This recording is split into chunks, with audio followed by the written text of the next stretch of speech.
30,000 capital use பண்ணி 1 crore earn பண்ண போற சேலஞ்சில இன்னைக்கு. டேட் 6 இன்னைக்கு. இன்னைக்கு பார்த்தீங்கன்னா, நம்ம ஸ்ட்ராட்டஜி படி ஃபர்ஸ்ட் ட்ரேட் வந்து புட் சைட்ல தான் என்ட்ரி போட்டிருந்தேன்.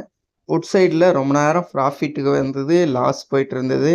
ஓவராலா அப்புறம் வந்து டைம் டிகே ஆயிட்டு நம்மளோட ஸ்டாப் லாஸை ஹிட் பண்ணிடுச்சு. அதோட நான் வெயிட் பண்ணிட்டு இருந்தேன். மார்க்கெட் செம்ம சைட்வேஸ் இன்னைக்கு. 30 பாயிண்ட் தான் மொத்தமே.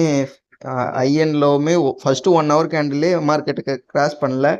1 ஹவர் கேண்டில் ஹை போகுது, மறுபடியும் 1 ஹவர் கேண்டில் லோ வருது.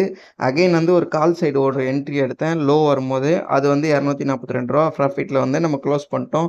ஓவராலாக வந்து இன்னைக்கு வந்து -100 க்ளோஸ் பண்ணியிருக்கோம்.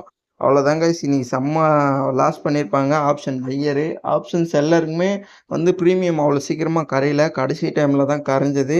ஃபர்ஸ்ட்லாம் டைம் டிகே வந்து சீக்கிரமாக ப்ரீமியம் கரைஞ்சிரும். இப்போ இந்த டேலாம் வந்து கரையவே இல்லை ப்ரீமியமு. 3 மணி வரைக்குமே அப்படியே தான் இருந்துச்சு ப்ரீமியமு. அதுக்கப்புறம் தான் கடைசி அந்த 15 மினிட்ஸ் அப்போ தான் கரைஞ்சிருக்கு போல். Bye guys.